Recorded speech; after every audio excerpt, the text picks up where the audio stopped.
So friends, I have a confession to make. I had never seen a Jordan Peele film until now. Hello, and welcome back to my channel. My name is Chantel, and today I am talking about another film in my Spooktober film review series that I'm doing this month. As always, let me know how you're enjoying these. If you like what I'm doing, if you have something to say about them, feel free to leave a comment. Today I am going to be discussing Jordan Peele's film Us from 2019, which I just recently saw for the first time. And yes, I have now officially seen one Jordan Peele movie, and it is this one.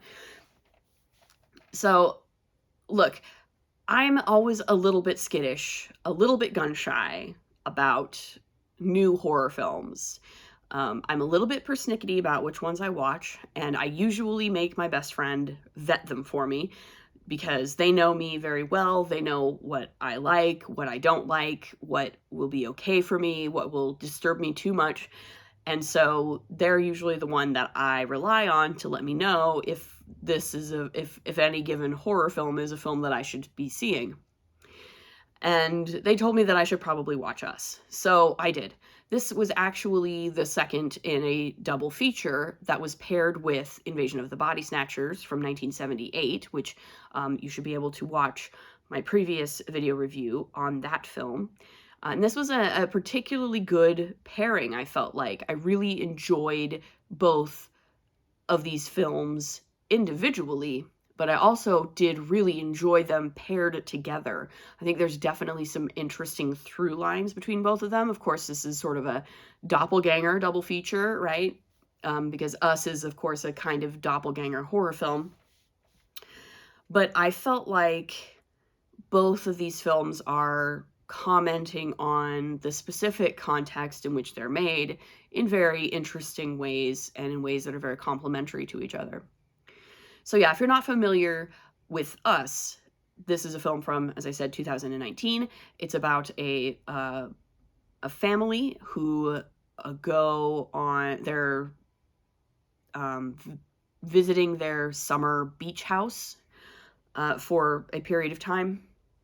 And while there, they find themselves terrorized by what appear to be their doppelgangers, right? So there's a doppelganger family that begins to terrorize them. And most of this film occurs over the course of one night as they are sort of trying to find out what's going on and also trying to survive because their doppelgangers seem to want to kill them.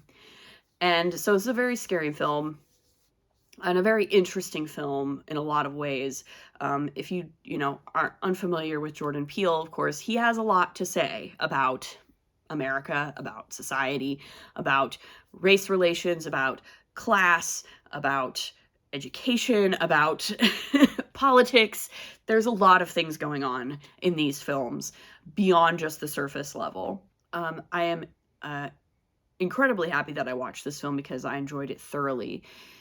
Lupita Nyong'o is the main protagonist. Winston Duke is her husband, and they're incredibly good. The children actors are really, really good in this.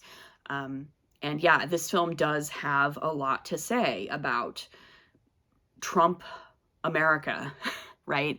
And honestly, I think this is a film that I will need to watch more than once because there is no way that I'm getting everything out of it that I possibly can on a single viewing. But I do want to say a few things here anyway, without spoiling anything, because I do think there are a few twists and turns in this film that are definitely worth being unspoiled for. So I'm going to try to avoid going into too much detail about that, but also I still do want to say a few things about this film. I think, first of all, the class and the race and the intersection of class and race is really, really interesting in this movie. Obviously, like, he's commenting on a very specific phenomenon, right? Our main characters are they're quite privileged, right? They're very well off. They're well off enough that they own a beach house, right? They own vacation home, which automatically puts them in like a pretty high, percentile of the American population right now. But it is really interesting to see them compared and contrasted with the white family that they're friends with, who are clearly much, much more wealthy than they are, right?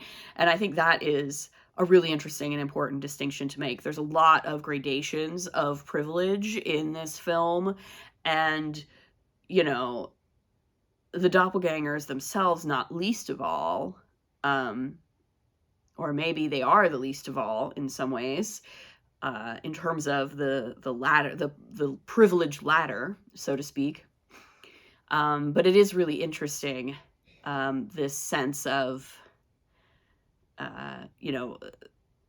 in some ways it's a very relatable kind of fear, because it's a home invasion kind of horror film, right? And that's a really scary thing, right? It's something that is talked up a lot to sell us security systems, right, in middle America, that, oh, you have to worry about the big scary people trying to break into your house.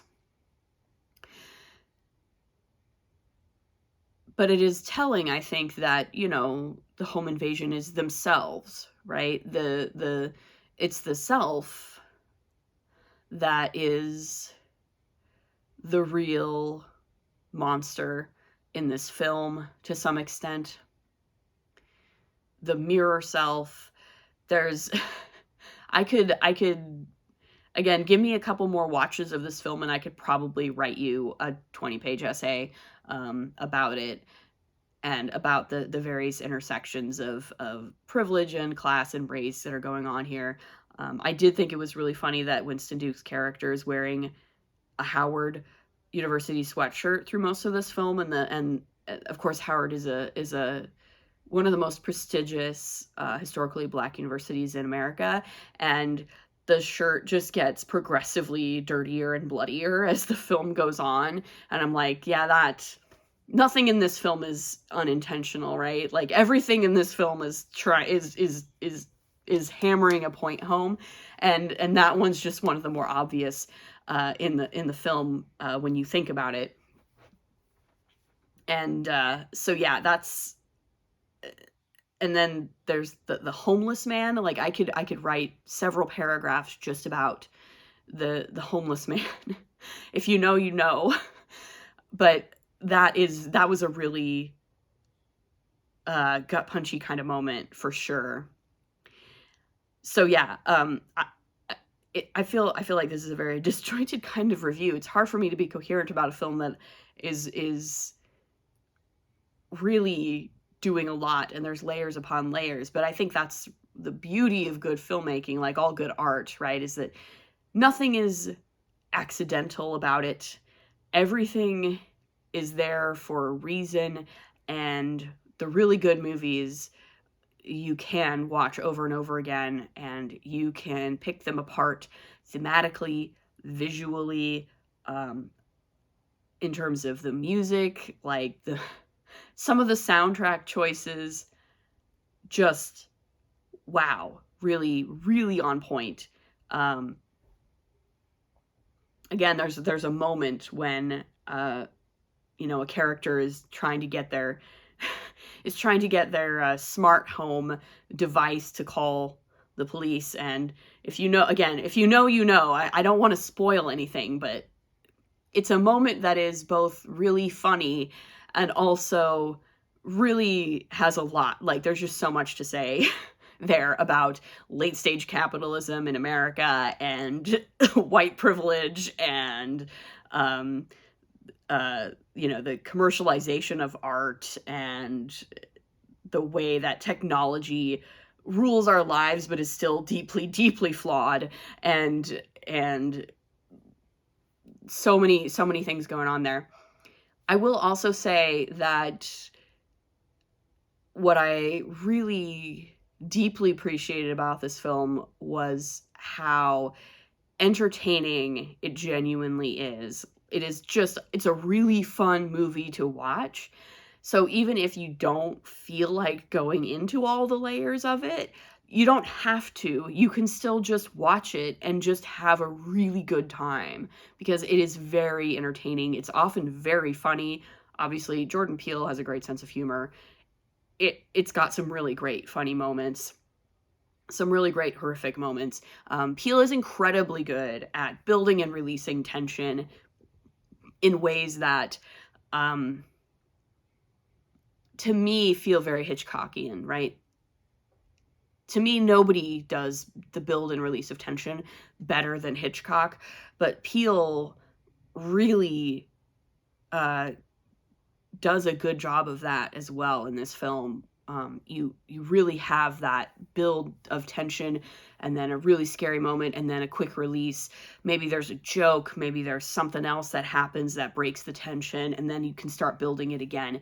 And yeah, I don't know how many people compare Peele to Hitchcock, but I am doing it. It's probably a pretty normal thing to do, but I know I'm late to the bandwagon, and for that I apologize, but let's consider this my official apology to Jordan Peele for not having watched any of his movies previously, because I did really enjoy this one. So yeah, that's pretty much what I want to say about Us. Again, because there's a lot of other things that I could say, but I don't want to spoil it for anybody if you haven't seen it. If you haven't seen it, I do highly recommend that you see it. It's very good. It's a very good movie.